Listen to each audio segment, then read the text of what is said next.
Tristram Hicks, hi. Thank you Hi. so much for agreeing to be on the Asset Reality Seize and Desist podcast. I personally am delighted that I was asked to discuss all things asset recovery with you, all things asset recovery and management, not least because we've worked together, I think, for over 20 years. I think we first met at the old UK National Asset Recovery Agency back in 2004 in London, when I was given a talk on the opportunities for international cooperation to the ARA staff there, when I still worked at Europol at the Asset Seizure Centre. But mostly I'm pleased because I don't know anyone internationally who's got the kind of breadth of experience that you have in asset recovery right across the board, really, from working nationally at the coalface to kind of drafting and implementing whole new proceeds of crime legislation, all the way through to more recently where you've worked internationally, often with me, capacity building and teaching governments how to confiscate more assets. Rather than me try and introduce you, can I ask you to try and give us a flavour by introducing yourself? Well, it's a pleasure to be here, Jill, and nice to see you. And thanks to Asset Reality for the chance to have this chat. We met in 2004. At that time, I was head of the regional asset recovery team in London, which was a newly established team, and we were implementing, in operational terms, the Proceeds of Crime Act. I'm going to talk about the Proceeds of Crime Act 2003, which was the piece of UK legislation that allowed us to do asset recovery at scale for the very first time. And although there was previous legislation, it didn't really work. There were just a few dozen cases, mostly done by customs. The police weren't really involved in asset recovery at all pre-POCA. And then post-POCA, suddenly everything changed in a really big way. And we went from a few dozen, perhaps 100 cases nationally, all agencies, to between 5,000 and 7,000 cases a year. I can't emphasize enough the scale of the change. And I just happened to be in the right place. I was the head of financial intelligence for Scotland Yard at the time, and was on the national committee dealing with implementing the Proceeds of Crime Act. It was a really exciting time because I was dealing with operational command, real cases, and also directing or having a say in policy and how the Act was implemented and discovering how asset recovery worked.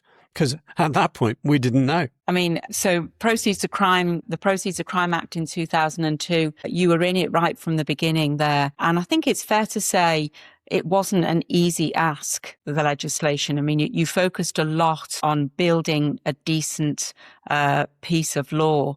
And I think I'd like to ask you a little bit about the cash seizure powers in that law later on. But from there, how easy was it to actually get England and Wales, get the nation to apply this, what was seen at the time as a real kind of draconian piece of legislation and a completely different way of working? Yeah. And you're right. It did change everything, but some things were the same. We had a new piece of legislation, and lots of countries pass new legislation about asset recovery. And then they wonder why things don't happen, which is the typical experience. Most countries don't do asset recovery at all. Most don't do financial investigation because they don't have financial investigators. And they don't have financial investigators because law enforcement and the justice system see this as extra work, and they're already overloaded. They're already with full entrays. They don't have time to do this extra thing called financial investigation. They don't see it as a way to tackle crime more effectively. They don't see it as a way to bring money into the criminal justice system. They don't see it as a way to reduce crime overall. And it does all of those things. I mean, I hesitate to say that it's a silver bullet, but it's utility to use it against all sorts of crime. So we talk about economic crime and fraud. But what about drug dealing? What about human trafficking? What about corruption?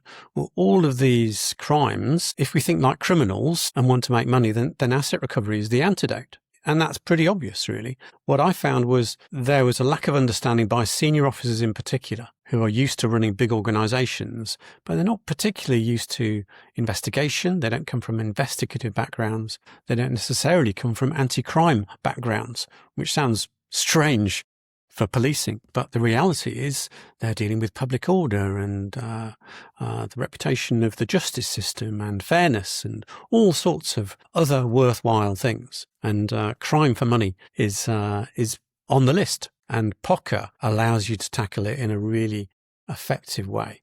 So the UK, it's fair to say, not only the UK, there are some other jurisdictions who were already out there with the recognition that, crime's motivated by money and that we needed to do something about this. And another reason for asking if you would join us on a podcast is that you recently commented on the introduction of the new Financial Action Task Force guidelines that followed the amended recommendations. And, you mentioned senior officers there, and I think this is probably very closely linked to your comments and your reflections on the FATF guidelines, because basically you said these were welcome introduction. You're glad that they were amended and that these guidelines were introduced. I mean, it was 2012 since the last guidelines, but really, why do you feel that they may have missed the point there? What is it that they are not really addressing? Why is it so important to kind of focus this in the right area? And the first thing to say about the Financial Action Task Force is I'm a fan of the FATF. I mean, I really am. I'm very supportive of their work. They have a real level of global clout. They do thorough evaluations of countries and they have a global reach through their regional bodies. It's a really important organisation, and I think it's very effective at raising the issue of financial intelligence. The guidance on asset recovery was the first guidance on asset recovery issued at a global level. That's a really important milestone. Their previous guidance on financial investigation back in 2012 was another milestone, and their move towards effectiveness, actual effectiveness, operational effectiveness as they call it, is a move away a little bit from the recommendations. The recommendations are important, but operational effectiveness speaks to law enforcement. It speaks to asset recovery as the antidote to crime. And that's a really important change. And they're saying the right things. Asset recovery is on the president's, by which I mean the president of the FATF, on her agenda. Mm. And she's put it in the right place. And the guidance speaks to that emphasis on asset recovery. I don't think that the FATF is particularly talking to criminal justice effectively. And I do think that's a missing element. They talk to the central banks, they talk to financial intelligence units and the financial sector. But to persuade criminal justice to deliver the asset recovery that we all want requires a special way of talking to those people. And that's where I felt the guidance was missing. And that's why I commented on the need for cultural change, always the most difficult area.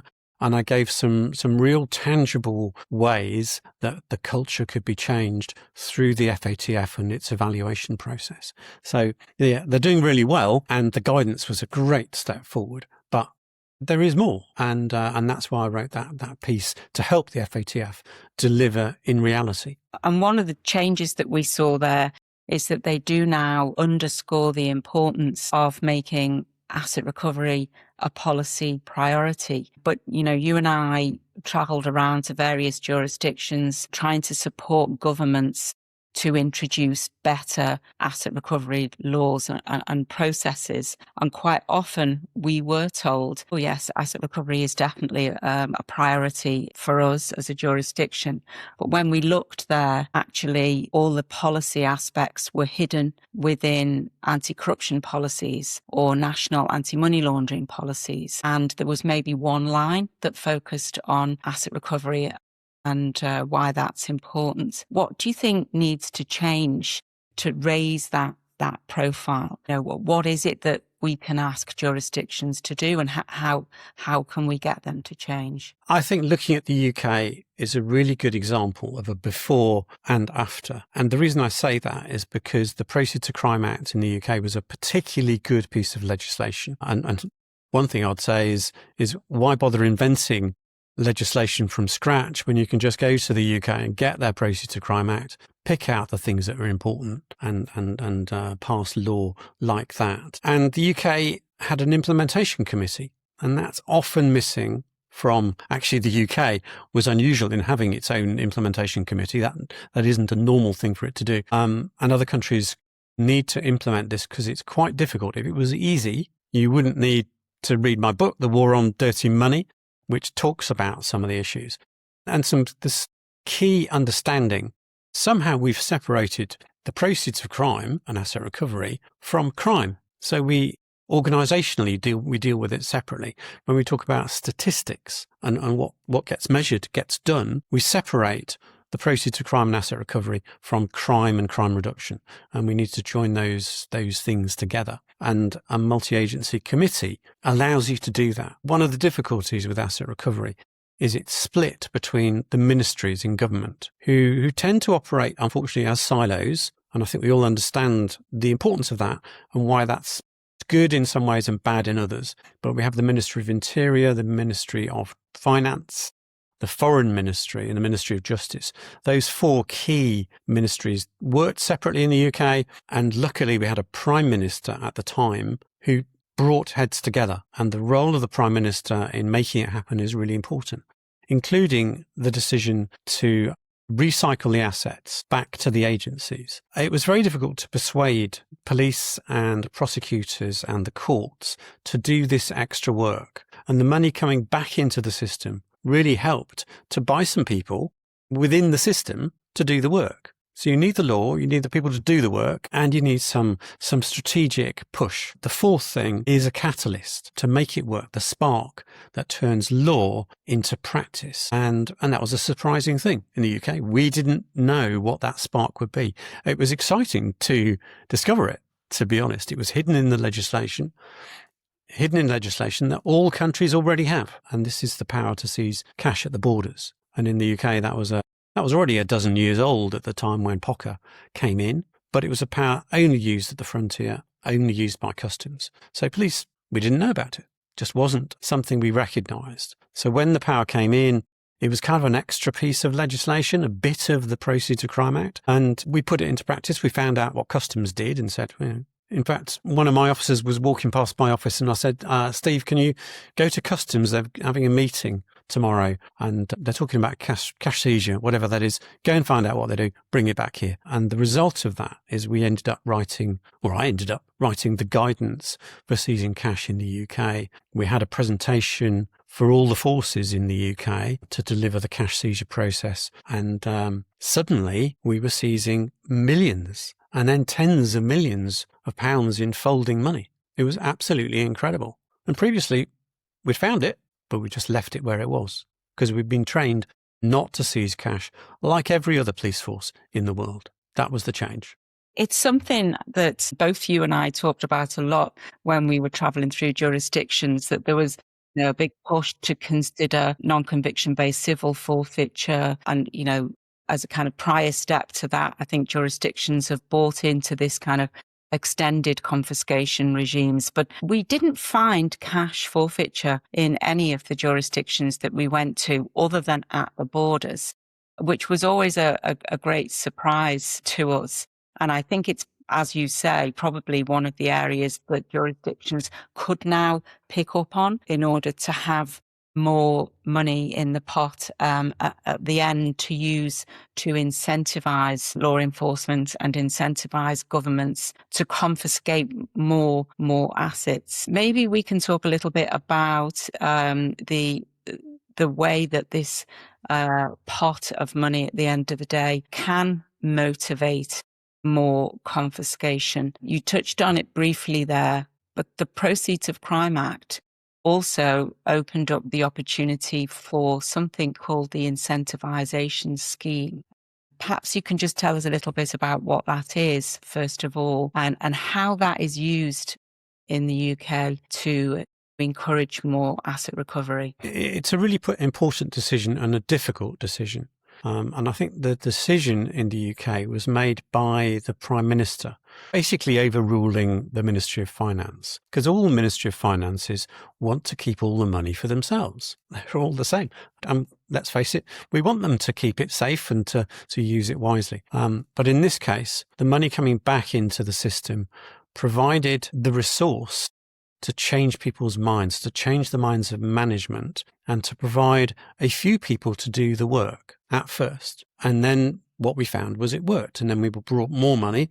And then we went from a few dozen financial investigators to over 100 financial investigators, to hundreds of financial investigations in all agencies all over the country.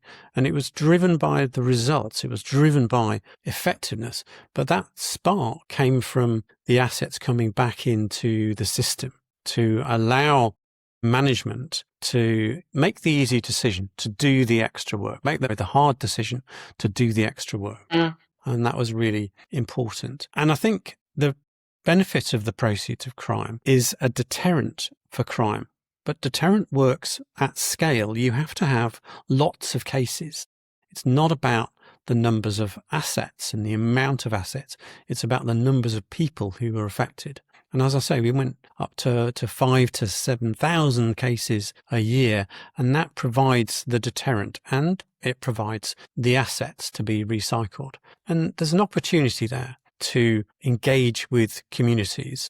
What actually happened in the UK is money was brought back into criminal justice and we spent it on asset recovery, and the size of the cake, if you like, got bigger. And over just a few years, it doubled in size, and then it doubled again, until overall it increased by 14 times under the old legislation, not evenly. So in the Met, it was 30 times. And we found we had too much money. And that's the point when we made the decision to do asset reuse. And we gave the money to a charity, a crime prevention charity called the Safer London Foundation in London. And there were other schemes throughout the country because police forces had too much money to spend. And that connected with communities blighted by crime, providing crime prevention assistance directly, saying this came from criminals, this is the proceeds of crime. These assets are being used to benefit communities and bringing it into reality for communities. I think traveling around the world, I've seen examples where asset reuse has engaged communities to say, well, we've got this far. Can we have some more? Can we get some more assets? Why aren't you recovering more? And I think civil society has a role to say, well, firstly, where's the money going? Yeah. And secondly, to say, if it's coming to communities, can we have some more? Can you do better at asset recovery? So I think there is a role to engage with the community and for politicians and senior officers to benefit their organisations by connecting with crime-blighted communities through support of asset recovery. It seems an obvious way to do it, and some countries do it well. And, just want to make that clear for the listeners who may not be aware. I mean, at Asset Reality, we're very often involved in spending time liquidating the assets that we've helped governments seize and manage. For us in particular, for victims to be compensated from those assets. But just for the benefit of the listeners, when we talk about social reuse or the reuse of assets, yes, this is for the benefit of communities, but there are two forms of reuse.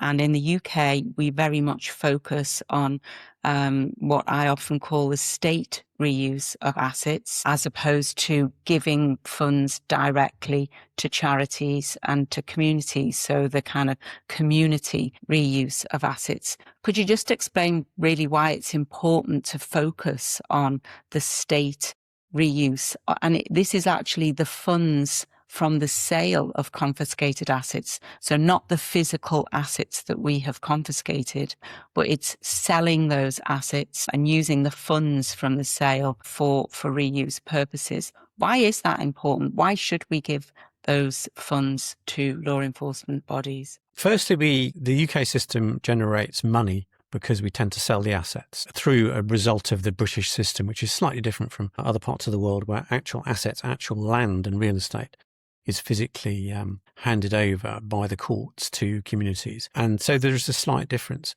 There are two things, really. Money's very flexible and you can account for it. And it also means that you can generate a stream of income, which is always so important for civil society and for government reuse, to have that certainty that the thing you're buying is going to be supported in the future. So it's all very well having a car, but have you got the money to buy the petrol? It's great having a computer. Can you afford the software and the licenses that make the computer work? So there's a flow concerned with this, and it has to be managed fairly. So we want to have stakeholder involvement. Firstly, that must be the agencies that do the work, so they better understand how to do this complicated work. It's not complicated once you know how to ride a bicycle, but at first it's difficult, and multiple agencies have different views. When we started in the UK, we genuinely did not know how the system worked, and we had to learn.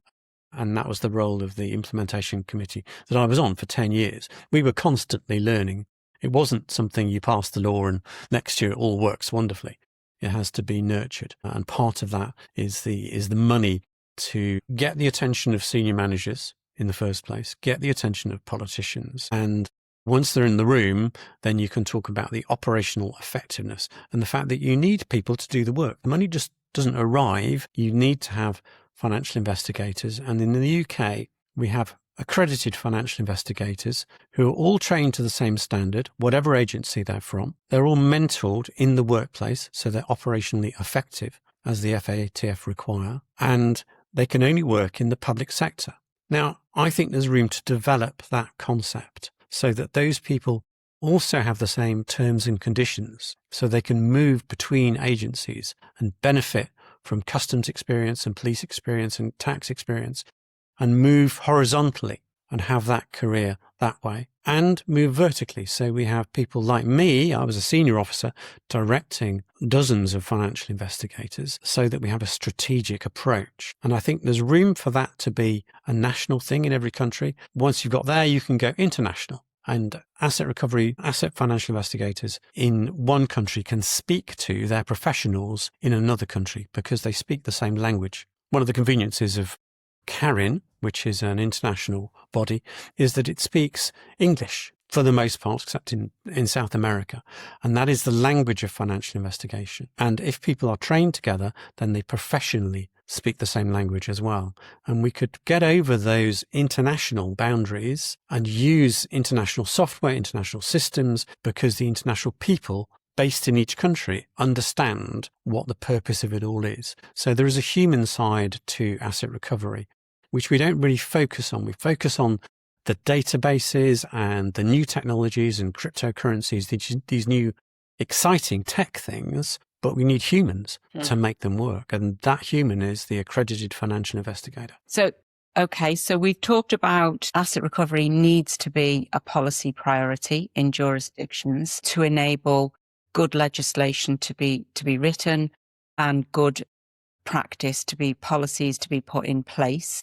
So we've talked about that. We've talked about how to incentivize our law enforcement and our politicians and the public who has a role to play in this as well, how to incentivize them to focus more on asset recovery. What about at the coalface then? You talk frequently about this concept of financial DNA. And maybe first of all, for the listeners who might not have heard this, can you perhaps explain what that is?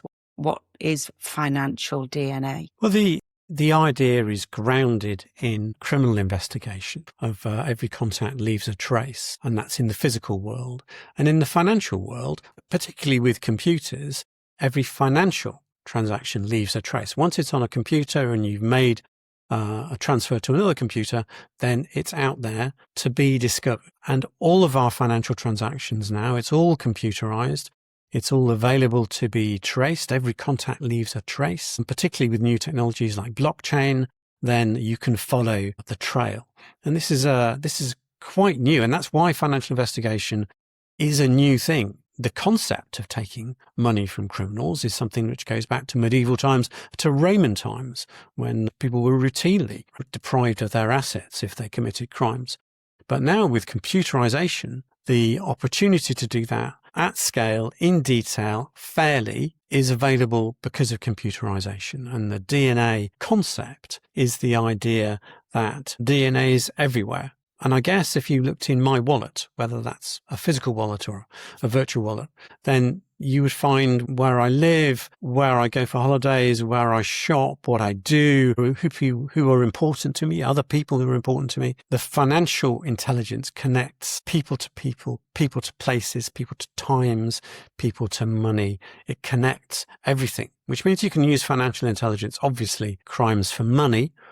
And the antidote ultimately is asset recovery, taking the assets from criminals. But you can use it for any crime. You can use financial intelligence for any crime at all. There are no exceptions. We actually offered a prize at one stage in the UK. In law enforcement, can anybody come up with something that you can't use financial intelligence for? And that's the utility against public disorder, against hooliganism, against domestic violence. The utility of financial intelligence is incredible. And we need to think like criminals. Criminals are after the money. So they don't specialize in economic crime. They specialize in the crimes that make money, whether that's burglary or robbery or fraud or human trafficking or whatever it is. And as long as we continue to approach crimes by crime type, then we're going to be disadvantaged, because we need to get ahead of criminals by following the money back to the criminals, back to the crime. And you're absolutely right. I mean, this is one of the failings that we saw quite frequently. And I was always amazed that we might go to a jurisdiction that had just established a rather large unit, for example, to an anti-corruption investigation unit or any other kind of, major unit. And we would ask the question, how many financial investigators have you got? And often the answer we got back was, we have no financial investigators. And it was a huge gap that if you look at your saying that you quite often like to say is, what you seize is what you get. If you can't find the assets in the first place through financial investigation, then, you're not going to seize anything. That's the seizure that's important for the compensation of victims ultimately, but also, in drugs crimes, arguably a victimless crime. The funds from the sale of assets that are confiscated from drug criminals can be used to combat drug crime or to support rehabilitation efforts of drug users. So it was always, to me, of great surprise why we would go to jurisdictions and there weren't any financial investigators. I mean, I would hope that that was not the case these days in the UK, but, perhaps that is still the case, that we don't support financial investigation across all of our departments and organisations and units that need it. Yeah, I think you're so right. What you seize is what you get. And my experience when the Proceeds of Crime Act was first passed was talking to criminal investigators. And one of the first things I did, I went to an internal conference which had all the drug squad sergeants, the operational commanders, inspectors and chief inspectors for all the drug squads in one room. And I asked them, how many of you have ever been involved in supporting the restraint of assets? And there must have been 120 people in the room. 4 people put their hand up at the back, which was actually the financial investigation team for one of the drug squads. But the other criminal investigators had no involvement at all in seizing assets or looking for assets. And frequently I've been to countries where they say, well, once we find some assets, then we'll deploy a financial investigator to present it in court. And clearly there's a catch-22 there, because if you don't have a financial investigator, you won't find the assets, because criminal investigators won't look. They're looking for evidence of crime. They're looking at criminal intelligence from a product point of view, not from a money point of view. And we found when we were talking about criminal intelligence, the use of informants, we found that informant handlers were asking criminals, informants, about the product. They never asked about the money, never asked how it was sold, how the economics of it worked, because that's not how people are promoted. That's not how people in the police force are successfully transferred in their careers. They're rewarded for tackling crime, not the proceeds of crime. And they simply never asked the question. And that's the issue. When we found cash, we left it where it was. When we were dealing with drug dealers, we never asked them about the money. When we were dealing with the handlers of stolen goods, we never asked them how they bought the goods. We never asked them how they sold the goods. We just found them with the stolen goods and we charged them with that crime. So It requires a different mindset, and you need people to do the work. You need the financial investigators to explain. It's a wonderful career, can I say, to get involved in financial intelligence, financial investigation. I work with wonderful people in teams. Diversity was particularly strong. You want people from different backgrounds, different ages, different investigative specialisms to be in your financial investigation team. The best financial investigators were actually the best detectives, then given a bit of knowledge about financial systems and how finance works. And that's where you get your skill set, because the best financial investigators are the best detectives, because they've got this wonderful extra power using the Proceeds of Crime Act and equivalent legislation.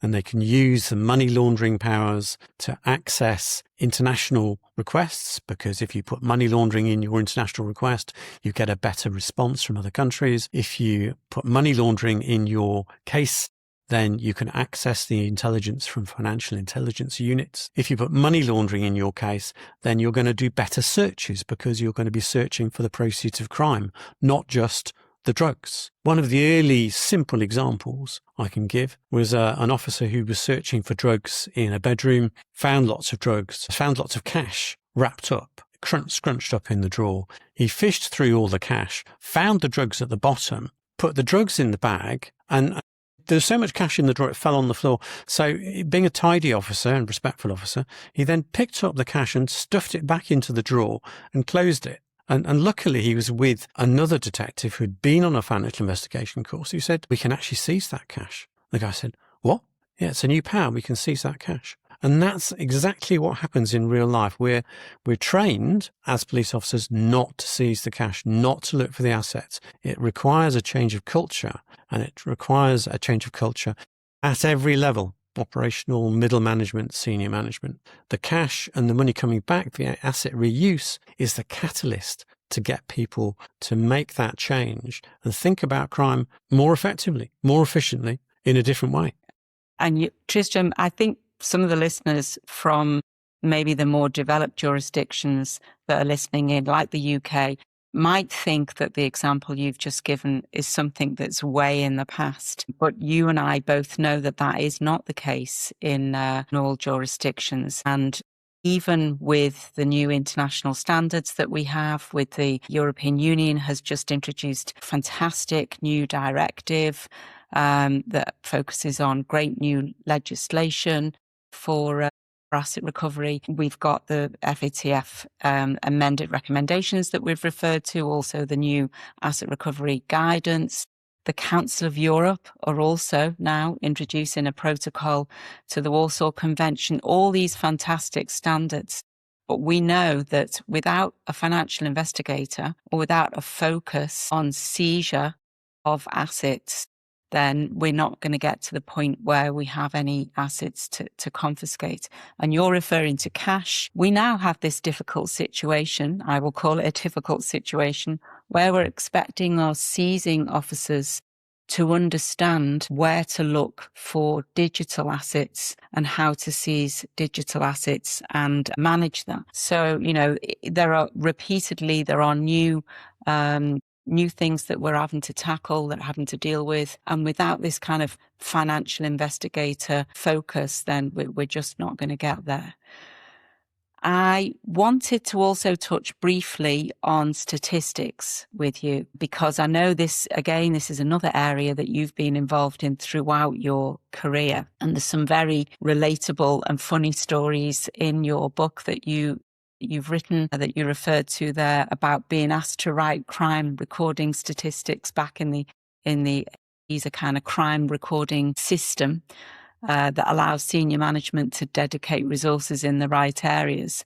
But in terms of proceeds of crime statistics, we're kind of really being shaken up by the EU at the moment, the European Union jurisdictions. They now have to focus on the statistical reporting of asset recovery. They're being asked to report annually on statistics around valuation of assets that they're seizing, values of assets that are confiscated, the fluctuation in the values while assets are under management. And it's another reason why jurisdictions are having to kind of introduce new systems that allow for this, because, they just don't have systems to record statistics. And it's one of the reasons why Asset Reality has been providing its platform to jurisdictions so that they can do that. I very much enjoy the stories of, you saying you go to a jurisdiction and you ask, how many assets have you confiscated in the last year? And the answer is what, Tristram? Generally 3 or 4. Yeah. And I'm thinking, what is it? You can't count to 4? And also with that level of asset seizure, then, computers are a good idea, but actually you probably need a ledger at first, and then once your systems work, your administrative systems, then you can develop the computers. I've got a lot of sympathy actually with policymakers and people who are responding to the European need for statistics, because there are numbers everywhere, particularly in asset recovery. There's so many different ways that you can count things. And I think it's really important to keep it simple, because there are only a few things that matter. The first is that this is about people. Ultimately, it's about we're deterring people's behaviour. So we need to know how many people we are deterring. So a key statistic is how many people had their assets seized. And then you can go on to how many assets and what were they worth. But how many people had their assets seized? And then down the line, it's going to be confiscated. So how many people had their assets confiscated?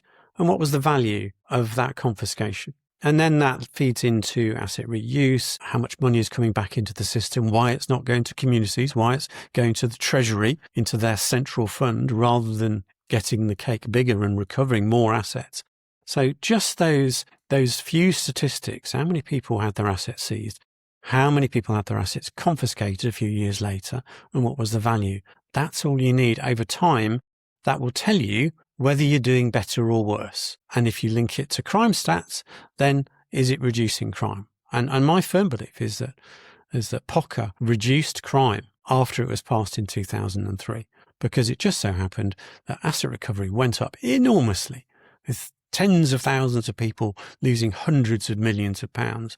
And at the same time, those crimes for money fell. Maybe there's a connection. And I do feel it seems obvious that disrupting a market, at least through asset recovery, makes a difference and deters criminal behaviour. And ultimately, that's what this is about. But we need to know, don't we, where we are in a jurisdiction. And the only way really to know that is to understand what the baseline is in order to be able to kind of monitor performance and see if we're getting any better. And the only way really to have that baseline is to have a good statistical reporting system. And one that feeds across multiple agencies. Because it's not just about police, not just about prosecutors. There are lots and lots of agencies, actually hundreds of agencies in the UK, because local authorities, local government are also involved in this. So you need to have a system which all those agencies feed into, so they can keep track of their assets, and they can do it on a multi-agency basis. And a lot of countries keep their statistics at the individual court that made the decision, which makes a national approach very difficult without a computer system to help. And these days, of course, we now have the introduction of national asset management offices. I mean, the UK has recently established its own UK asset management office for policing, but it's a very new agency, so we'll see where that's going to develop and which direction that's going to move in.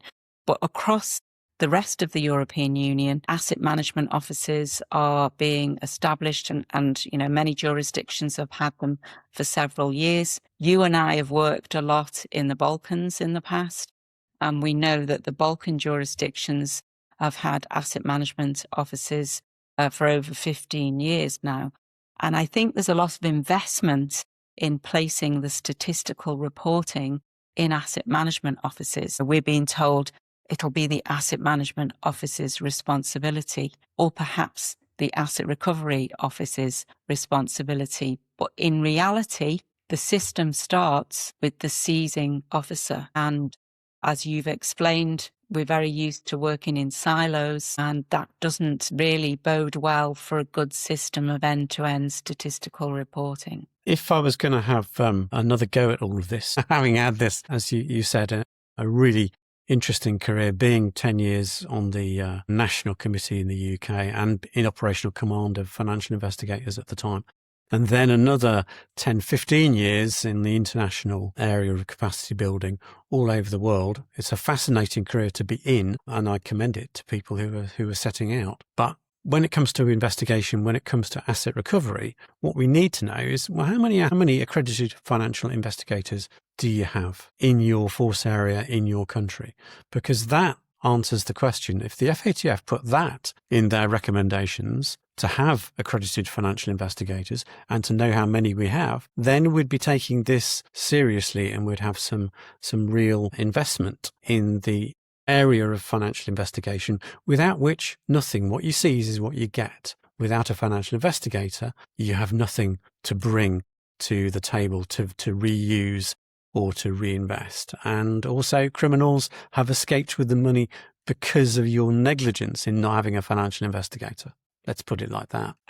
Just before we finish off, I wanted to ask you, Tristram, if you had a magic wand and you could go into jurisdictions with that magic wand and wave it, what would be the one, maybe I'll allow two, that you would like to be able to change just by waving that wand? I think people who haven't done this find it difficult to understand. So my magic wand would be really quite simple. All countries have this law to seize cash at the borders. They all have it. And if you just bring it inland, then it changes everything. And the reason it changes everything is because if you're walking up to the border carrying dodgy cash, then you're coming to that border with an explanation, maybe with some supporting false documents, maybe with a particular line about how you're going to explain this cash at the frontier. If you bring that power inland, then cash is found during a warrant for drugs or for stolen goods. The money that's found as well is already tainted. And we only need to taint the money once to begin the process of asset recovery. Criminals have to keep their money clean, looking clean all the time. We only have to see that one time to taint the money. And the easiest route in is cash, because hundreds of millions of pounds in cash is found all the time, all over the world. We need that power in the hands of the front line against crime. So that would be my wish. And why is that so powerful? I mean, what generally happens when law enforcement officers seize cash? You know, in your experience, and of course, I would caveat that with there's a suspicion around that cash, and that's the reason it's seized. But what generally happens in those cases? Firstly, the cash that's seized is litigated, and it's quite exceptional to give it back. So it's almost always forfeit by the government authorities. The initial seizure makes criminals very unhappy because that's the cash they need to continue their business, or it's cash that's owed to someone else, which gives them other problems, or it's money that they have worked very hard at their criminal activity to create, and they've agglomerated the cash has built up, and it's their profit, and suddenly it's gone. So it's an immediate disaster. It's something which makes people think about their behaviour, because suddenly everything they worked for, everything that they've taken risks for, suddenly it's gone, and it's permanently gone,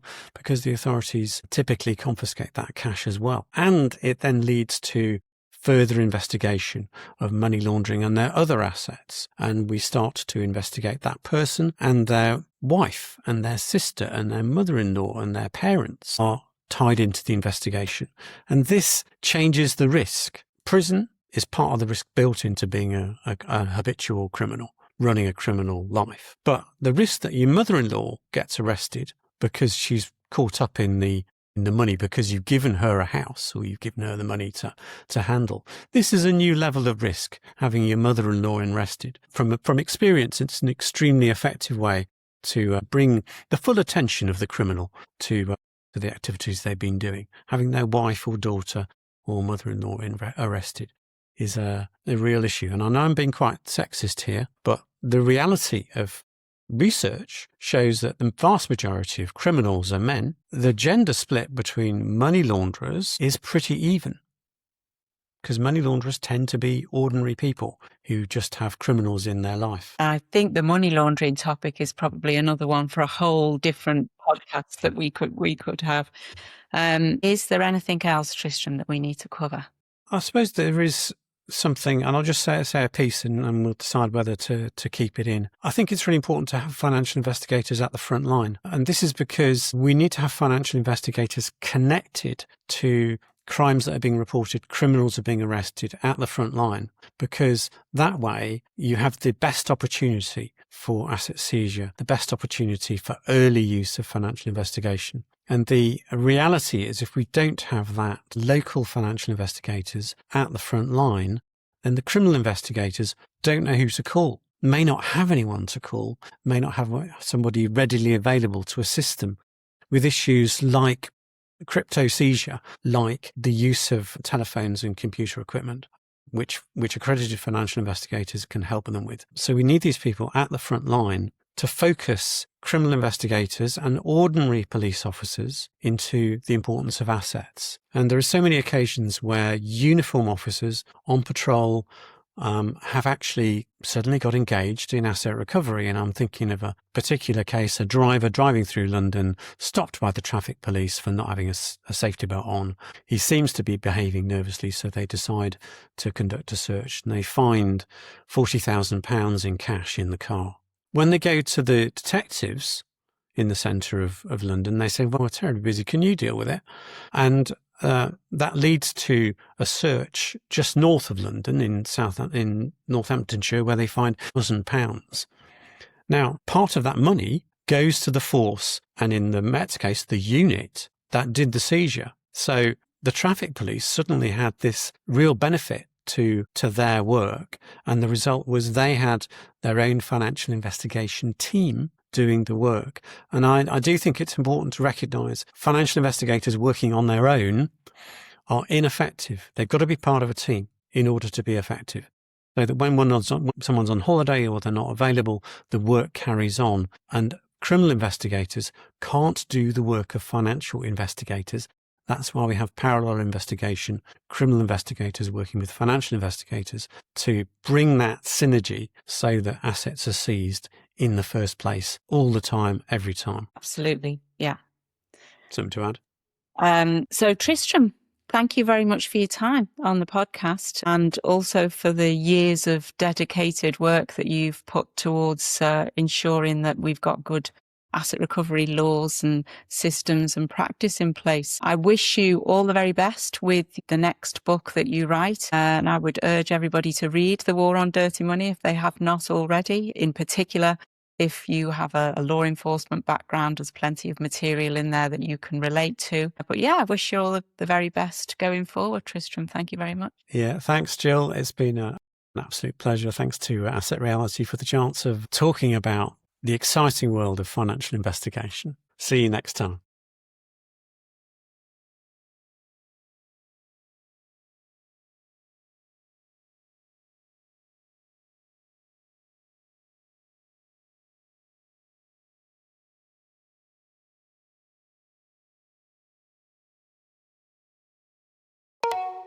Our podcasts are for informational purposes only. They are not intended to provide legal, tax, financial, and/or investment advice. Listeners must consult their own advisors before making any decisions on the topics being discussed.